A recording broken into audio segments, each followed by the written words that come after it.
Come va? Com'è stata? Bene, bene. Che te ne sembra? Spettacolo. Bellissimo. Come sempre.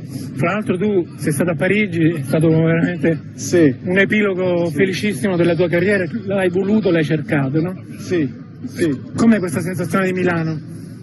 È sempre bello a Italia, ovviamente, che Italia è un paese di sport. Si aspettava un spettacolo, abbiamo visto spettacolo. Per me è la prima volta che sono presente per una cerimonia di apertura delle Olimpiadi d'inverno e comunque sono molto grato che ho avuto un'esperienza con mia famiglia. È lontana, sì, questo periodo della mia vita e carriera è lontana, però evidentemente che ho il desiderio di arrivare là. Però tieni testa ai giovani. Sì, si deve, comunque si deve pensare che sei giovane. Bocca al lupo. Crepi.